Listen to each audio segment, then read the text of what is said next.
नमस्कार, आपका स्वागत है फटाफट खबरों में। मैं हूं आपके साथ भावना रनौट।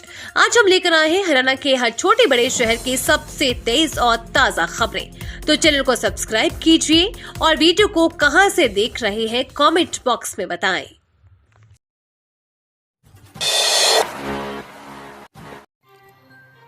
चुनाव के लिए बीजेपी हमेशा तैयार, विपक्ष की आलोचना पर अनिल विज ने साधा निशाना। हरियाणा के पूर्व गृह मंत्री अनिल विज ने विपक्ष पर निशाना साधते हुए कहा कि भाजपा राज्य में किसी भी समय चुनाव के लिए तैयार है। उन्होंने कहा कि चुनाव की तारीख न केवल बढ़ाई जा सकती है बल्कि इसे एक सप्ताह आगे भी लाया जा सकता है। हम पूरी तरह से तैयार हैं। अगर भारतीय चुनाव आयोग चुनाव की तारीख एक सप्ताह के लिए बदलता है तो हम तैयार हैं। क्या है कांग्रेस का प्लान? ये हॉट सीट गंवाना नहीं चाहती पार्टी, समझिए पूरा गणित। 2019 में बीजेपी ने मारी थी बाजी। हॉट सीट मानी जाने वाली गुड़गांव विधानसभा सीट से 15 साल का सूखा खत्म करने के लिए कांग्रेस पार्टी पूरी तरह से कसी रणनीति बना रही है। पार्टी हाईकमान ऐसे उम्मीदवार की तलाश कर रहा है जिसके मतदाताओं के बीच अच्छी पैठ हो। यहां से जिताऊ प्रत्याशी को टिकट देने के लिए गुड़गांव विधानसभा क्षेत्र के जातीय समीकरण को भी देखा जा रहा है। गुड़गांव विधानसभा सीट पंजाबी बहुल मानी जाती है। हालांकि विधानसभा क्षेत्र बनने के बाद 1967 से 2019 तक अब तक हुए 13 बार विधानसभा चुनावों में 4 बार जाट, 4 बार पंजाबी, 3 बार बनिया और 2 बार यादव बिरादरी से विधायक जीत कर आए। पिताजी जिंदा होते तो बहुत खुश होते, खापा पंचायत से गोल्ड मेडल और सम्मान मिलने पर बोली विनेश फोगाट। जिले के खापा पंचायत ने पहलवान विनेश फोगाट को गोल्ड मेडल देकर सम्मानित किया। रोहतक के बोहर गांव में स्थित नांदल भवन में सम्मान समारोह का आयोजन किया गया था, जिसमें देश के विभिन्न राज्यों से खापों के प्रतिनिधि पहुंचे थे।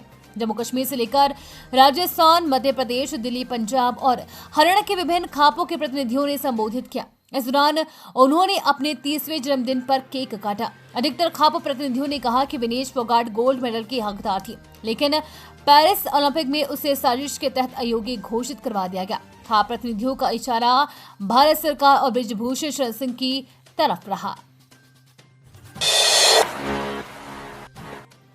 कब करेगी शादी? मनु भाकर ने दिया ये जवाब, बोली गोल्ड मेडल नहीं मिलने पर बहुत दुख होता है।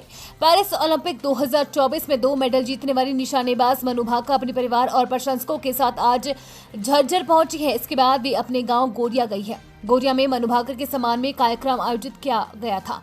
डीसी कैप्टन शशि शक्ति, एडीसी सलोनी शर्मा सहित जिला के प्रशासनिक अधिकारियों ने उनका स्वागत किया। मनु भाकर ने कहा कि फिल्मी दुनिया से दूरी बनाए रखेंगे, सिर्फ खेल पर ध्यान देगी। शादी करने की चर्चाओं पर उन्हें विराम दे दिया है। कहा कि अभी जीवन में आगे बढ़ने का मौका है। देश और प्रदेश के लिए मेडल लाने के लिए निरंतर प्रयास करती रहूंगी।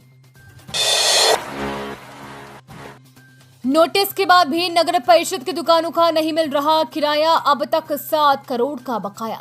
नगर परिषद ने शहर में अपनी जगह पर दुकानें बना रखी है। कई साल पहले इन दुकानों को किराए पर दे दिया गया, लेकिन अब लोग ही किराया नहीं भरा है। धीरे धीरे करते इन दुकानों का करीब 7 करोड़ रुपए का किराया बाकी पड़ा है। पिछले दिनों नव प्रशासन की तरफ से नोटिस दिया गया। नोटिस का ही असर था कि देवीलाल मार्केट में बनी अनेक दुकानदार नगर परिषद प्रधान के पास पहुंच गए थे। दुकानदारों ने बताया था कि 13 जून का नोटिस दिया गया है। पहले भी जो नोटिस आए हैं उसका हमने समय पर जवाब दिया है, लेकिन हमें उसका कोई भी जवाब नहीं मिला। दुकानदारों ने कहा कि एग्रीमेंट हिसाब फिक्स कर दिया गया था, जिसमें उस समय हम सभी का किराया बकाया नहीं था। सरकारी कर्मचारी नहीं बन सकते चुनाव एजेंट, डीसी बोले पकड़े जाने पर होगी कड़ी कार्रवाई। जिला निर्वाचन अधिकारी एवं डीसी डॉक्टर विवेक भारती ने बताया कि आदर्श आचार संहिता के दौरान कोई भी कर्मचारी जो कि सरकारी सेवाओं में कार्यरत है वो किसी भी पार्टी उम्मीदवार का चुनाव एजेंट नहीं बन सकता। यदि कोई कर्मचारी ऐसा करता पाया जाता है तो उसके खिलाफ चुनाव आचार संहिता की उल्लंघना के तहत कानूनी कार्रवाई अमल में लाई जाएगी। डीसी ने बताया कि विधानसभा आम चुनाव 2024 की घोषणा के साथ ही आदर्श चुनाव आचार संहिता लागू हो चुकी है। इसकी पालना करना आम जनता के साथ साथ सरकारी सेवाओं में कार्यरत कर्मचारियों का भी कर्तव्य है। चुनाव आचार संहिता के तहत सरकारी सेवा में कार्यरत कर्मचारी उम्मीदवार के चुनाव एजेंट, पोलिंग एजेंट या काउंटिंग एजेंट के तौर पर कार्य नहीं कर सकता है। यदि कोई कर्मचारी ऐसा करता पाया जाता है तो उसके विरुद्ध कारावास व जुर्माना दोनों का प्रावधान है। हरियाणा में बदल सकती है मतदान की तारीख, मंगलवार को ईसी का ऐलान संभव। हरियाणा में आगामी विधानसभा चुनाव की तारीखों में बदलाव हो सकता है, सूत्रों ने इसकी जानकारी दी है। राजनीतिक दलों की गुहार पर मंगलवार को निर्वाचन आयोग की बैठक में इस संबंध में फैसला लिया जा सकता है। बता दें कि राज्य की सभी 90 सीटों के लिए एक ही चरण में मतदान होगा। हरियाणा में 1 अक्टूबर को वोट डाले जाएंगे और चुनाव नतीजे 4 अक्टूबर को मतगणना के बाद आएंगे। भारतीय जनता पार्टी ने हरियाणा विधानसभा चुनाव के लिए मतदान की तारीख बदलने की मांग की है। निर्वाचन आयोग के सूत्रों के मुताबिक मतदान 1 अक्टूबर के बजाय 7 या 8 अक्टूबर को हो सकता है। इसके मुताबिक मतगणना की तारीख भी आगे बढ़ सकती है। चुनाव आयोग मंगलवार को इस बाबत घोषणा कर सकता है। हरियाणा में जॉब दिलाने का झांसा दिए 21.50 लाख हड़पे, मामला दर्ज। शहर थाना नरवाना पुलिस ने हरियाणा में जॉब वीजा लगवाने को झांसा देकर 21,50,000 रुपए ठगने पर 2 लोगों के खिलाफ धोखाधड़ी समेत विभिन्न धाराओं के तहत मामला दर्ज किया है। गांव रसीदा निवासी गगनदीप संधू ने पुलिस को दी शिकायत में बताया कि वर्ष 2022 में उसका संपर्क मोहाली में वीजा लैंड कंसल्टेंट के संचालक सीमर संधू तथा उनकी सहायक जसप्रीत से हुआ था। उन्होंने बताया कि उनकी फर्म पंजाब सरकार से रजिस्टर्ड है, जिन्होंने कैनेडियन परमानेंट रेजिडेंस वीजा के बारे में बताया। आरोपितों ने उसके साथ परिवार के बारे में पूरी जानकारी ली। उसने आरोपितों को बताया कि उसके माता पिता को कनाडा का वीजा लगा हुआ है, जिस पर PR दिलाने का आश्वासन देते हुए 60 लाख रुपए की डिमांड की। आखिरकार मामला 55 लाख रुपए में सेट हो गया। हरियाणा के अंबाला में अचानक बढ़ा धमाका, महिला बुरी तरह झुलसी, PGI चंडीगढ़ रेफर। हरियाणा के अंबाला सिटी की कपड़ा मार्केट के पास खाली जगह पर धमाका हो गया। इस धमाके में एक महिला बुरी तरह से झुलस गई। स्थानीय लोगों ने महिला को शहर के नागरिक अस्पताल में भर्ती कराया। डॉक्टर ने महिला की गंभीर हालत को देखते हुए उसे PGI चंडीगढ़ रेफर कर दिया। सूचना मिलते ही पुलिस मौके पर पहुंची और जांच शुरू कर दी।